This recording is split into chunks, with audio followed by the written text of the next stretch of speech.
Garden রিচে নির্মীয়মান বহুতল ভেঙে বিপর্যয়, এই খবর, এই যে আজকের দিনের সবচেয়ে বড় খবর, এবং এই খবরেই আমরা সকাল থেকে নজর রেখেছি। গ্রাউন্ড জিরোতে আমাদের প্রতিনিধি সেখানে রয়েছেন। ইতিমধ্যে এই ঘটনায় দুজনের মৃত্যুর খবর মিলেছে এবং বেশ কয়েকজনের অবস্থা আশঙ্কাজনক বলেই জানা যাচ্ছে। রাতেই ঘটনাস্থলে যান দমকল মন্ত্রী সুজিত বসু এবং মেয়র ফিরহাদ হাকিম। বহুতলের পাশে ছিল বেশ কয়েকটি ঝুপড়ি এবং সেই ঝুপড়িগুলোর ওপরেই কিন্তু ভেঙে পড়ে বহুতলটি। উদ্ধার কাজে নেমেছে দমকল বাহিনী এবং বিপর্যয় মোকাবিলা বাহিনী। অবৈধভাবে বহুতলটি নির্মাণ করায় এমন ঘটনা অভিযোগ স্থানীয়দের। বহুতল তৈরির ছাড়পত্র কিভাবে মিলল সে নিয়ে একাধিক প্রশ্ন উঠছে।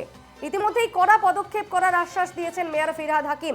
মৃতদের পরিবার পিছু ৫ লক্ষ টাকা এবং আহতদের ১ লক্ষ টাকা আর্থিক সাহায্য ঘোষণা করেছেন মুখ্যমন্ত্রী মমতা বন্দ্যোপাধ্যায়।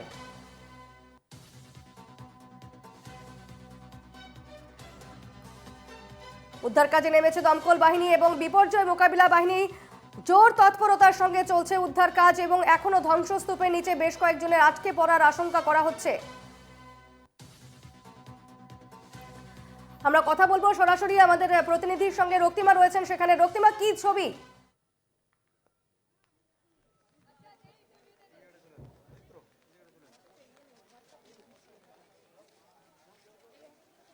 দেখো, আমি যে ঘটনাটি ঘটেছে যেখানে তার পাশের বাড়ি একটি ছাদে রয়েছে, তোমাকে একটুখানি জায়গাটি দেখাই। তুমি দেখতে পাচ্ছ যে একটি বাড়ির ছাদ কিভাবে পুরো ভেঙে পড়েছে। একেবারে বাড়ির ছাদের ওপর যে বহুতলের যে একাংশ তা কিন্তু ভেঙে পড়েছে এবং সেই চিত্রটি কিন্তু তোমাকে দেখাচ্ছি। এবং এই মুহূর্তে এখানে রয়েছেন মেয়র ফিরহাদ হাকিম এবং সুজিত বসু, তারা কিন্তু রয়েছেন। এবং তুমি দেখতে পাচ্ছ যে উদ্ধার কাজ চালানো হচ্ছে, যে আরও কেউ আটকে পড়ে রয়েছে কিনা তাদেরকে কিন্তু উদ্ধার করে নিয়ে যাওয়া হচ্ছে। আমরা কিছুক্ষণ আগে কিন্তু যে হাসপাতালের চিত্র দেখলাম যে একে একে উদ্ধার কাজ কিন্তু এখনো চলছে এবং একাধিক মানুষকে এখনো পর্যন্ত কিন্তু উদ্ধার করা হচ্ছে এবং তাদেরকে নিয়ে গিয়ে যারা ইনজিওর তাদেরকে কিন্তু হাসপাতালে ভর্তি করা হচ্ছে। ইতিমধ্যে সেই সংখ্যাটা কিন্তু প্রচুর হয়ে গেছে। সকাল থেকে যেটা আমরা দেখছিলাম যে প্রায় 15 জন মতো আহত ছিল, সেই সংখ্যাটা কিন্তু যত সময় যাচ্ছে তত কিন্তু বাড়ছে। এছাড়াও তুমি জানো যে দুজন ইতিমধ্যে মৃত বলে ঘোষণা করেছেন মুখ্যমন্ত্রী এবং সেক্ষেত্রে আরও কেউ এখানে আটকে রয়েছে কিনা বা আরও মৃতের সংখ্যা বাড়তে পারে কিনা সেই সমস্ত কিছুই কিন্তু এখন সময় সাপেক্ষ খতিয়ে দেখা হচ্ছে। যারা আটকে রয়েছে, কেউ নিচে আটকে রয়েছে কিনা সেটাও কিন্তু দেখা হচ্ছে। এই মুহূর্তে দেখো তোমাকে সেই চিত্রটাই কিন্তু দেখাচ্ছি যে মেয়র ফিরহাদ হাকিম এবং সুজিত বসু তারা একেবারে সরজমিনে রয়েছেন এবং সেখান থেকে বসেই কিন্তু গোটা কাজটা দেখছেন। তুমি দেখতে পাচ্ছ যে চিত্রটা এই মুহূর্তে তুমি যে পাশের বাড়ি যে বিল্ডিং ভেঙেছে সে তার কিন্তু একাংশ এসে নিচে যে ঝুপড়ি রয়েছে সেই ঝুপড়ি গুলো যে বাড়ি রয়েছে সেই টালি বাড়ির মাথায় এসে ভেঙে পড়েছে কিভাবে। সুতরাং তার নিচে আরো একাধিক মানুষ আটকে থাকতে পারে বলে মনে করা হচ্ছে এবং তাদেরকে যাতে উদ্ধার করা যায়, সুস্থভাবে উদ্ধার করা যায়, সেই প্রক্রিয়ায় কিন্তু চালানো হচ্ছে এই মুহূর্তে। দীপর্ণা, একদমই সেই ছবি আমরা দেখতে পাচ্ছি। ইতিমধ্যেই যেমনটা তুমি বললে রক্তিমা, রীতিমতো জোর তৎপরতার সঙ্গে উদ্ধার কাজ চলছে। যারা আটকে আছেন বা আটকে পড়ার আশঙ্কা করা হচ্ছে সেই সমস্ত মানুষগুলোকে কিন্তু রীতিমতো উদ্ধার করার চেষ্টা করছেন বিপর্যয় মোকাবিলা বাহিনী। পাশাপাশি দমকল বাহিনীও সেখানে রয়েছেন এবং খোদ মেয়র ফিরহাদ হাকিম সেখানে রয়েছেন ঘটনাস্থলে এবং তিনি সম্পূর্ণ বিষয়টি খতিয়ে দেখছেন।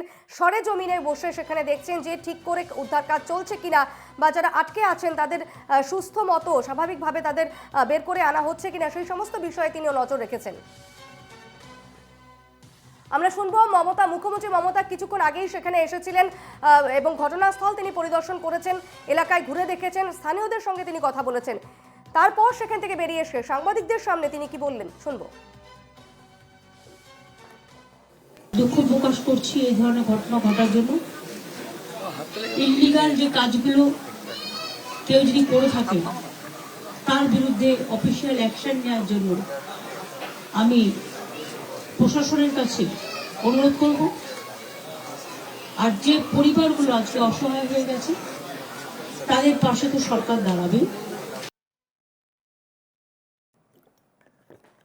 আমরা আবারও যাব রক্তিমার কাছে এবং যেমনটা আমরা শুনলাম মুখ্যমন্ত্রী মমতা বন্দ্যোপাধ্যায় তিনি বলছেন যারা আহত হয়েছেন তাদের পাশে রয়েছে সরকার, যাদের মৃত্যু হয়েছে তাদের পরিবারের পাশে রয়েছে সরকার। পাশাপাশি যাদের ঘর এই দুর্ঘটনায় ভেঙে পড়েছে তাদেরও কিন্তু নতুন করে বাড়ি যাতে তৈরি করে দেওয়া যায় তার ব্যবস্থা করা হবে রাজ্য সরকারের তরফে। রক্তিমা, তোমার কাছে আবারও আসছি।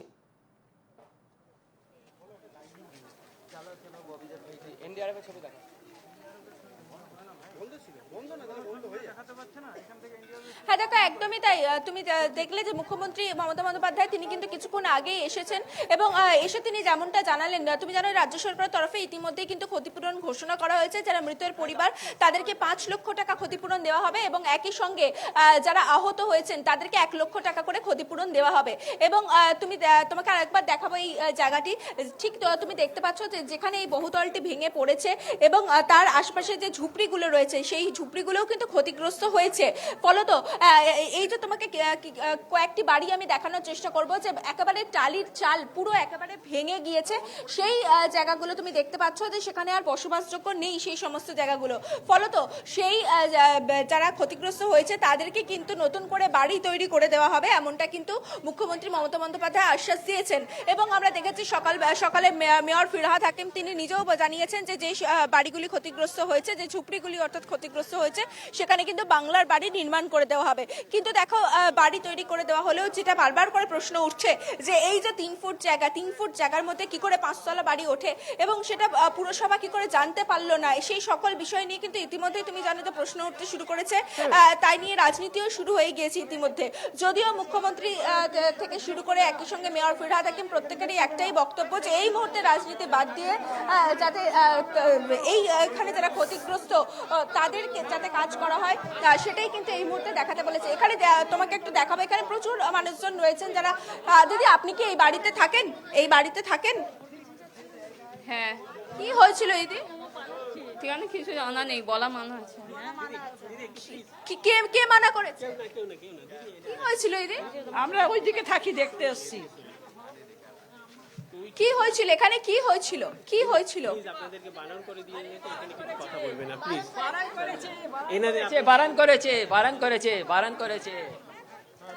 সুতরাং বুঝতে পারছো যে মেয়র ফিরহাদ হাকিম তিনি এখানে রয়েছেন এবং তোমাকে যেমনটা বলছিলাম যে এখানকার মানুষজন স্বাভাবিকভাবেই তারা সন্তুষ্ট হয়ে রয়েছে, যেহেতু গতকাল রাতে এই ধরনের একটি ঘটনা ঘটেছে এবং সেক্ষেত্রে যাতে গোটা পরিস্থিতি দ্রুত নিয়ন্ত্রণে আনা যায় তার জন্য কিন্তু প্রশাসনের তরফে চেষ্টা চালানো হচ্ছে। এবং আরেকবার আমি তোমাকে সেই দৃশ্যটা দেখাবো। তুমি দেখতে পাচ্ছ মেয়র ফিরহাদ হাকিম তিনি এখানে উপস্থিত রয়েছেন এবং একই সঙ্গে যারা অন্যান্য এখানকার লোকেরা রয়েছেন তাদের সঙ্গে কথা বলছেন, স্থানীয়রা রয়েছেন তাদের সঙ্গে কথা বলছেন, যারা উদ্ধারকারী রয়েছেন তাদের সঙ্গেও কথা বলা হচ্ছে। অর্থাৎ কেউ যাতে এই আটকে পড়ে না থাকে বা সেক্ষেত্রে যাতে কারোর মৃত্যু না হয়, মৃতের সংখ্যা যাতে আর না বাড়ে, সেটাই কিন্তু প্রশাসনের তরফের থেকে চেষ্টা চালানো হচ্ছে। দীপর্ণা, একদমই, অর্থাৎ এই প্রশাসনের তরফ থেকে রীতিমতো জোর তৎপরতার সঙ্গে চেষ্টা চালানো হচ্ছে এবং যারা আটকে রয়েছেন এই বহুতল ভবন যে ভেঙে পড়েছে সেই ভবনের নিচে যারা আটকে রয়েছেন, ধ্বংসস্তূপের নিচে যারা আটকে রয়েছেন, তাদের যাতে সুস্থভাবে বের করে আনা যায় সেই ব্যবস্থাও কিন্তু করা হচ্ছে জোর তৎপরতার সঙ্গে। প্রশাসন ইতিমধ্যেই নেমে পড়েছে। খোদ মেয়র ফিরহাদ হাকিম তিনি নিজে সেখানে রয়েছেন এবং পুরো ব্যবস্থা তিনি একেবারে পর্যবেক্ষণ করছেন সমস্ত কিছু ঠিকঠাকভাবে হচ্ছে কিনা। এবং রক্তিমা, জানতে চাইবো যারা আহত হয়েছেন তাদের চিকিৎসা চলছে, যেমনটা তুমি কিছুক্ষণ আগেই বলছিলে আহতদের সংখ্যা আরও বাড়ার সম্ভাবনা রয়েছে। সেক্ষেত্রে মৃতের সংখ্যা কতটা কি বাড়ার সম্ভাবনা রয়েছে সে বিষয়ে কি জানা যাচ্ছে?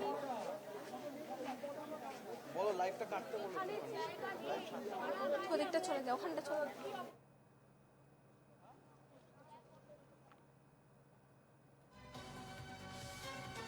কার্যত সেই ছবি আপনারা দেখতে পাচ্ছেন একের পর এক, এবং ঝুপড়ি ভেঙে পড়েছে কারণ বহুতল যে ভবন নির্মাণ হচ্ছিল সেই নির্মীয়মান বহুতল ভেঙে পড়েছে এই যে আশপাশের ঝুপড়িগুলো রয়েছে তার ওপর।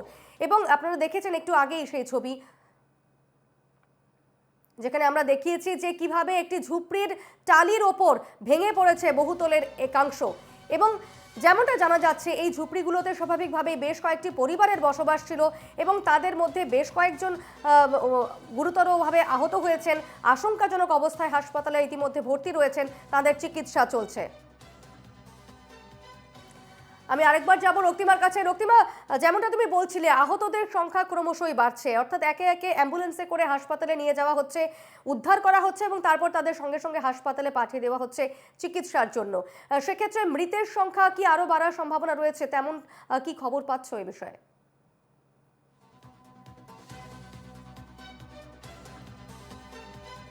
যান্ত্রিক গোলযোগের কারণে আমরা রক্তিমার সঙ্গে যোগাযোগ করতে পারছি না, তবে জানিয়ে রাখি যে বহুতল নির্মাণ হচ্ছিল সেই বহুতল সম্পূর্ণ অবৈধ এমনটা অভিযোগ করছেন স্থানীয়রা।